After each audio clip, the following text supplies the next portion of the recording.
For decades, Adam Sandler has been one of Hollywood's biggest contradictions. A guy in basketball shorts who built a billion-dollar empire. A comedian who made critics cringe and audiences laugh. An actor who got no respect, until he earned all of it at once. In 2011, Sandler made Razzie history. The Razzies, Hollywood's annual roast of the year's worst movies, handed out 10 awards for his movie Jack and Jill. Worst Picture, Worst Actor, Worst Actress. It was the first time in history a single film had swept every category. The message was clear. Adam Sandler couldn't be taken seriously. But while the industry was busy laughing at him, Sandler was playing his own game. He built his own studio, made movies on his own terms, and turned friendship into fortune. And when the time came to prove what he was made of, he didn't just surprise people, he stunned them. This is how Adam Sandler won the Hollywood game, by deciding he wasn't going to play it.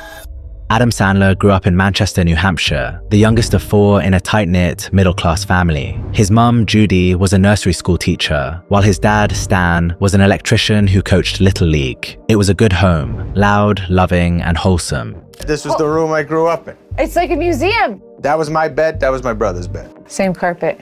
Same carpet as growing up, yeah. for sure. So awesome. Same sheets, same It's awesome. everything. Sandler describes his parents as opposites. His mum constantly told him he was amazing, while his dad would bring him back down to earth. My mother said how great I was all the time. I started to believe her. But my father would be like, you're great, but you ain't that great. That balance, one parent lifting him up and the other keeping him grounded, gave him perspective. It taught him that above all else, what mattered was that he believed in himself. Sandler first tried stand-up after his older brother encouraged him to perform at a Boston comedy club. He wasn't particularly funny yet, but the feeling of getting a laugh, even one, was addictive. It gave him a sense of purpose that stuck. After high school, he moved to New York City to attend NYU's Tisch School of the Arts, where he began to take comedy seriously. I was fucking nuts, cocky as shit in my own weird way. I think a big thing that happened to me was I told my friends in high school I was going to be fucking big. And I didn't. So you had to? I had to do it. I told the boys, I was like, I'm going to be fucking great. And then when I would check in with them, I remember being on payphones, calling after even eating it as Catch a Rising Star. I call him up, fucking did good tonight, blah, blah, blah. Yeah, I go, yeah. I said, what'd you say? I said, this joke fucking killed. Meanwhile, I fucking ate it every time. So you're faking it until you made it. But I dug a hole for myself. Like, I'm doing great. Robin Williams said I was fantastic. Robin Williams, I remember one night saw me eat it. And I was just like, oh man, I ate it in front of Robin Williams. But I changed the story of like, yeah, he liked that shit. Yeah.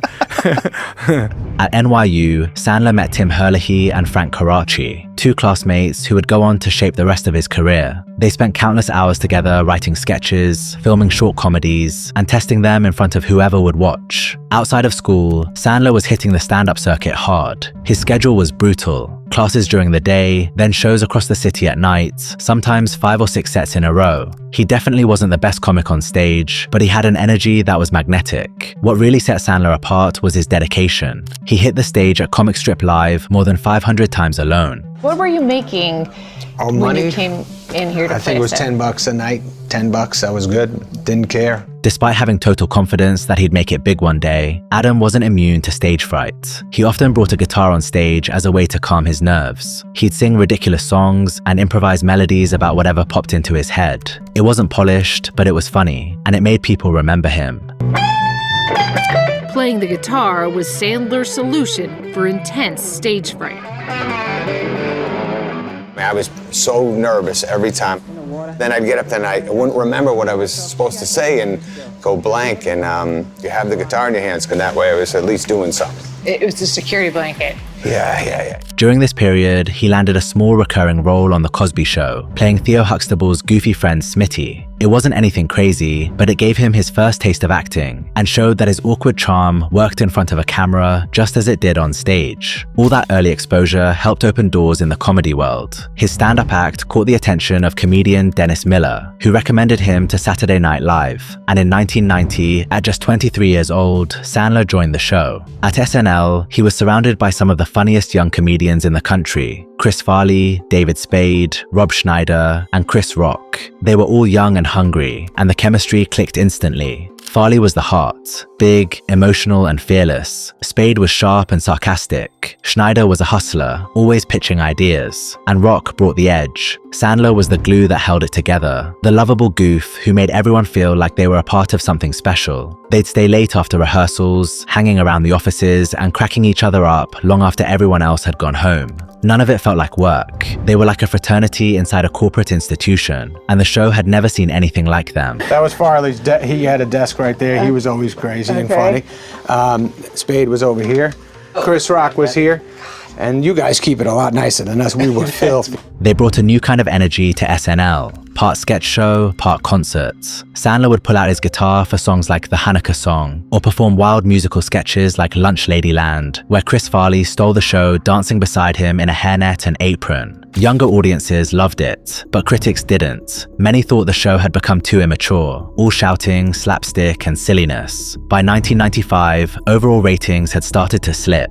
NBC executives wanted a creative reset, convinced the show had gone stale. Despite their popularity with younger viewers, Sandler and Farley were both fired in the same wave. It was a brutal wake-up call. He'd gone from being one of the show's most recognizable faces to being out of a job overnight, but it also lit a fire in him. Sandler decided he never wanted to be in a position where someone else could pull the plug again. That's when everything changed. He stopped relying on other people's approval and started building his own world, one where he controlled the jokes, the business, and who he had around him. Ever wanted to make real money just by playing games or doing quick tasks on your phone? Let me show you how. I've been trying out Free Cash, a platform that lets you earn actual cash just by completing simple offers. Things like surveys, app downloads, or playing mobile games. For example, just by downloading the mobile game Digiment, I earned 50 cents. Now all I have to do is play the game, which I'd do anyway, and I'll cash in on the rewards, so I'm able to earn while having fun. Free Cash is completely free to use, and what's cool is that you can cash out as soon as you hit $20, unlike other sites that make you wait for $100. You can withdraw your earnings through PayPal, Bitcoin, or gift cards, and payouts are instant. The site's super easy to use, with tons of offers to choose from and a big community of people all earning on the side. Plus, Free Cash has a 4.8 star rating on Trustpilot, so it's a platform you can actually trust. If you want to earn even more, you can use their referral system and invite friends to join. When you sign up using my link or scan the QR code, you'll even get a $5 bonus on your first offer if you're in the US, UK, Canada, Australia, and a bunch of other countries around the world. So give it a try, play, earn, and start turning your spare time into real money with Free Cash. While wrapping up his time at SNL, Sandler started working on a script with his old college buddy Tim Herlihy, the same guy he'd written sketches with back at NYU. That script became his breakout film, Billy Madison, a wild, ridiculous story about a spoiled man-child forced to repeat every grade of school to earn his father's respect. You're out! Doyle rules! The movie was silly, immature, and completely his sense of humor. It found its crowd, teenagers, college kids, really anyone who just wanted to laugh, and it made good money. Then he did it again with Happy Gilmore, this time playing a failed hockey player who turns his slap shot into a golf swing. You boys are gonna pay for that! It pulled in $41 million on a $10 million budget and turned Sandler into a household name. The physical comedy, the anger outbursts, the underdog story, it was everything his fans loved. Next came The Wedding Singer, his first real departure from chaos. Sandler played a sweet, heartbroken musician, falling for Drew Barrymore in a nostalgic 80s rom-com that showed a softer side and widened his audience. And later that same year, The Waterboy exploded.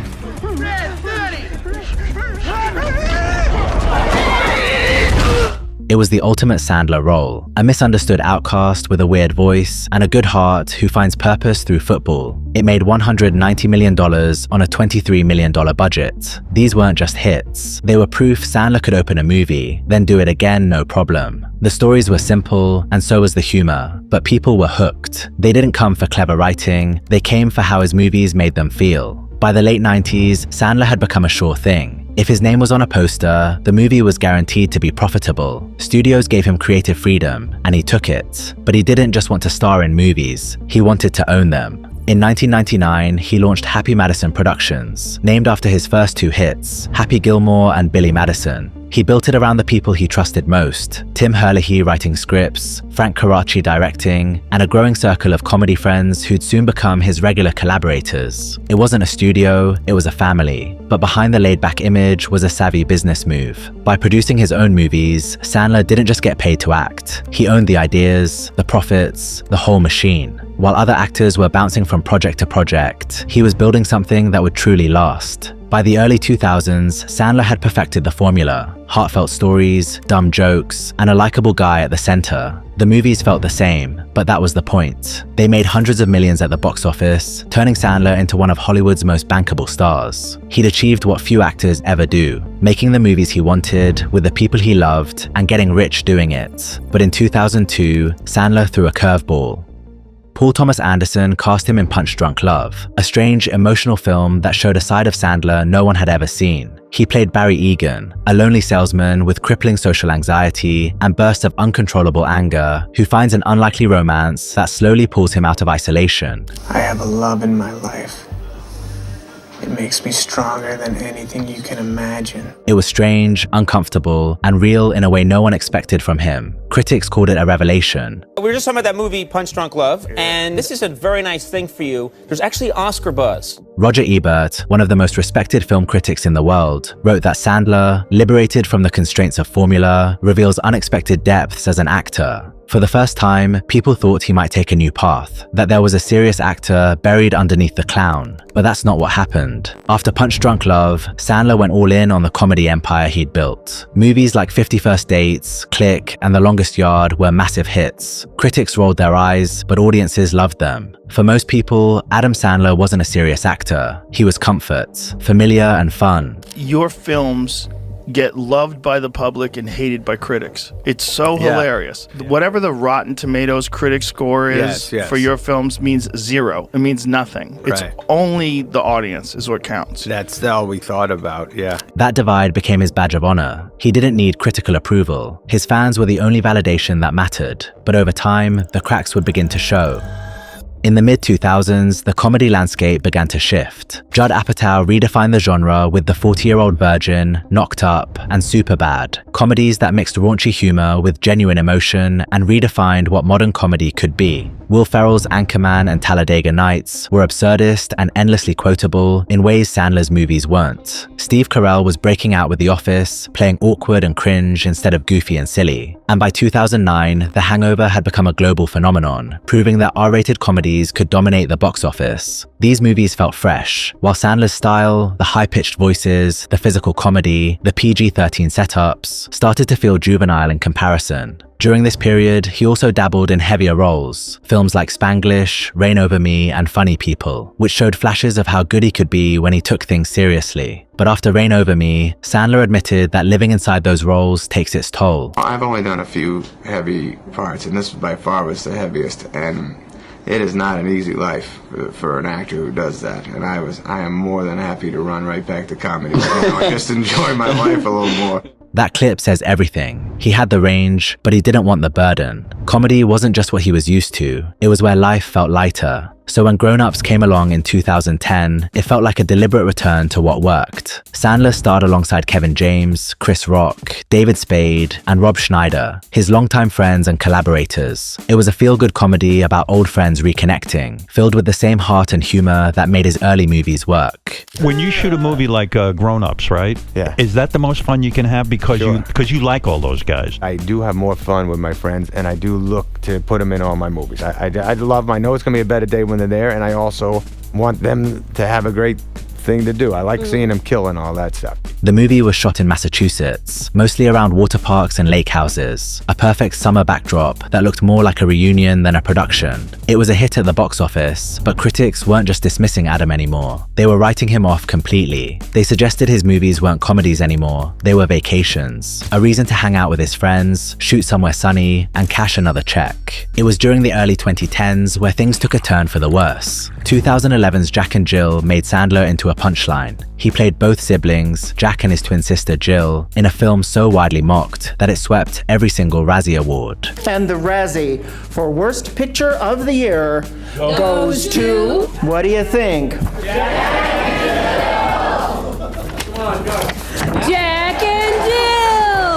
The movie got 10 wins out of 10, which was a Hollywood first. The next year, his comedy That's My Boy bombed. Blended flopped in 2014, and even Grown Ups 2, despite selling a lot of tickets, fell flat. The first one had at least tried to be about something. Old friends reconnecting, dealing with getting older. But the sequel leaned harder into the hanging out energy, full of random gags and summer vibes, with a story that barely existed. It was the vacation movie critique come to life, proof that Sandler could coast on audience goodwill and still turn a profit. Then came Pixels, a big-budget sci-fi comedy that was supposed to put him back on top. But instead, it became another dud. The Hollywood Reporter called it the final nail in Adam Sandler's creative coffin. This movie is the last nail in Adam Sandler's coffin. Another said he's no longer a movie star.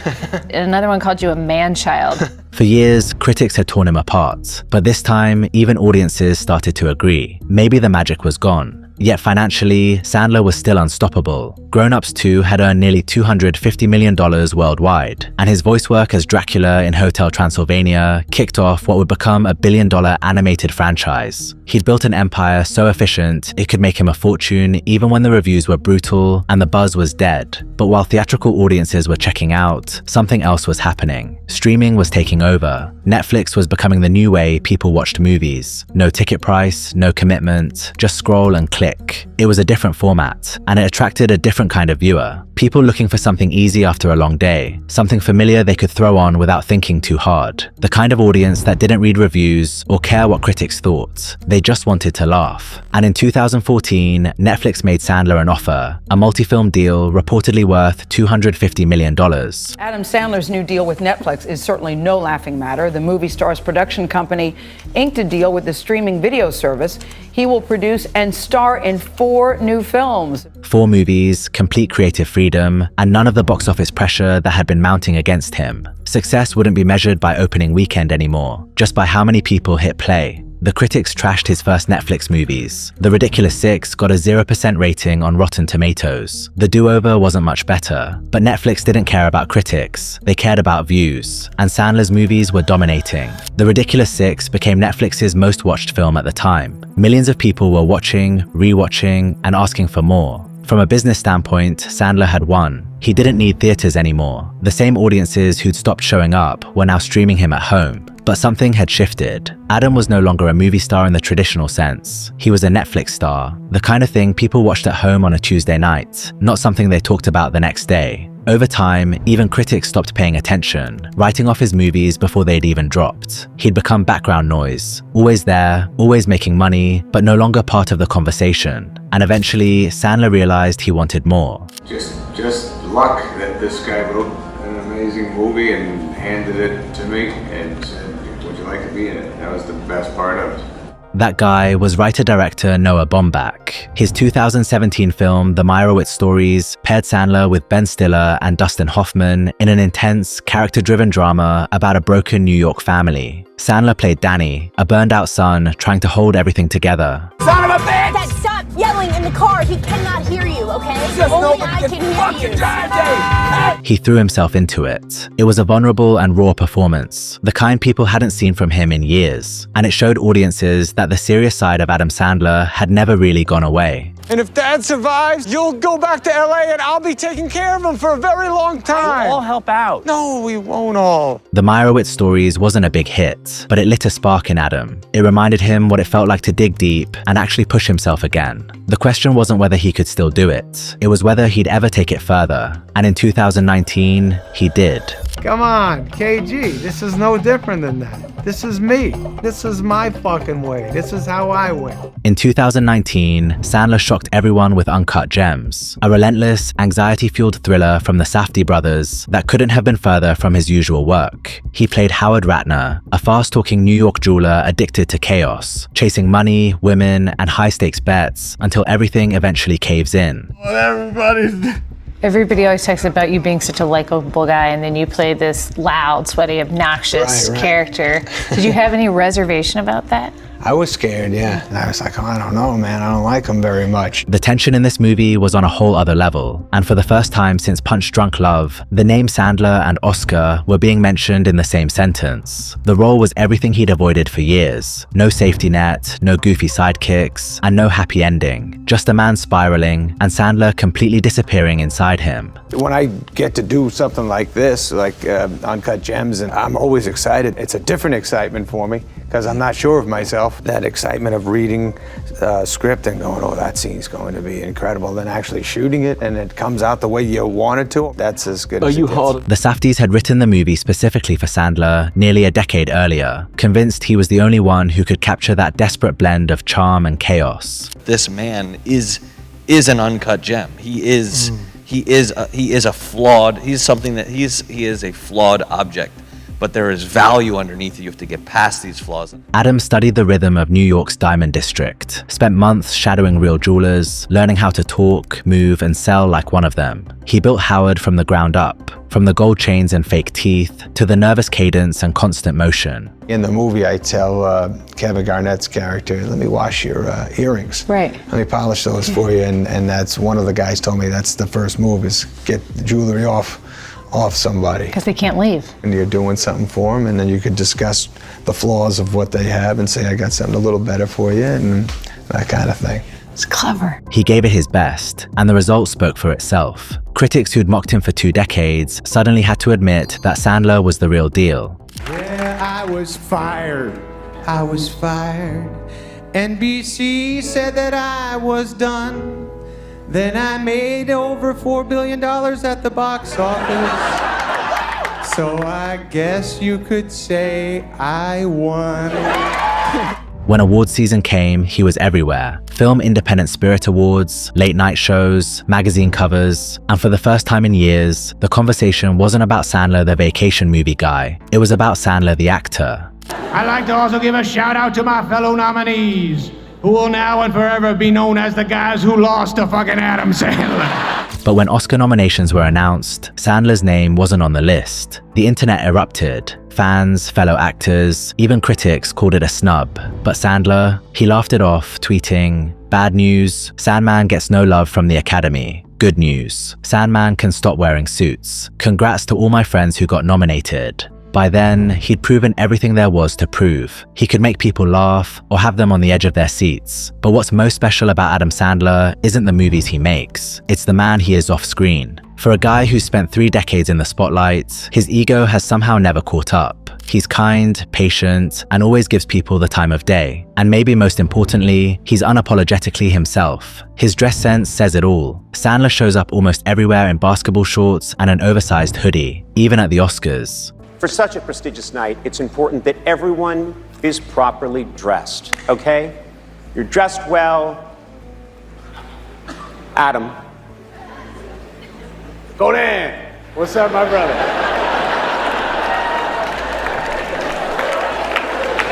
What's going on, man? Adam, what are you wearing? What are you doing right now? I'm asking you what you're wearing. Nobody even thought about what I was wearing till you brought it up! You're dressed like a guy playing video poker at 2 a.m., Adam. And you know what, Gordon? I like the way I look, because I'm a good person. I don't care about what I wear or what I don't wear. Did my snazzy gym shorts and fluffy sweatshirt offend you so much that you had to mock me in front of my peers? Hey, I'm sorry. Adam, I apologize. I'm going. I'm gonna go off. I go. Yeah, I'm leaving. I have to. It's not you. No, it's not you. It's him. He's the one that you caused this. But I'm sorry. I'm sorry. You are all welcome to join me for a game of 5-on-5 basketball at Veteran Park tonight. One more thing. Chalamet!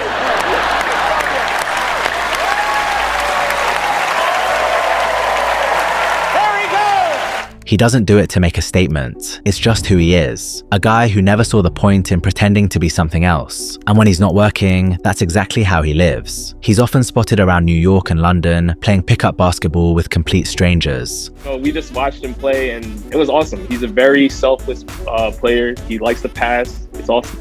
Adam doesn't use his fame for special treatment either. Once, he walked into an IHOP with his daughter and was told it'd be a 30-minute wait. He left without making a scene. When the hostess later realized who it was, she posted an apology online. Sandler replied, "For the record, I only left because the all-you-can-eat deal didn't apply to milkshakes." IHOP responded by creating Milkshake Monday at their Long Island locations. Adam then showed up, surprised the worker, and promoted it on Twitter. It's moments like that that show why people love him, not just as an actor, but as a person. In 2023, Sandler was honored with the Mark Twain Prize for American Humor, a recognition of his impact on comedy and everything he's built over the years. People always would ask me, those bad reviews you get, how does that make you feel?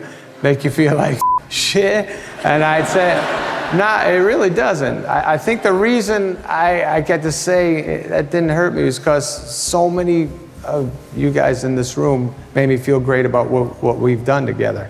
And all my fellow comedians, actors, writers, collaborators, crew members, people on the streets, my family, my kids, my forever girl, Jackie, all make me feel like the critics didn't know what the hell they were talking about. It was a night of laughter and reflection with friends and loved ones, the kind of full circle moment that showed how far he'd come since the early days. It's a rare thing to stay so humble when you've built an empire, but that's what makes Adam Sandler who he is. He's spent his entire career doing things his own way, surrounding himself with the people he loves and never pretending to be anyone else. After all the noise, the Razzies, the ridicule, and the redemption, he's become something most movie stars never do: beloved. Because when you strip away the numbers, the reviews, the box office records, what's left is a guy who makes people feel good. Whether it's through a dumb joke, a heartfelt scene, or a random act of kindness, that's always been his real gift. He doesn't need validation or awards or reinvention. He just needs a camera, a few friends, and the freedom to be himself. Two faces, same man. One who made the world laugh, and one who finally made it listen.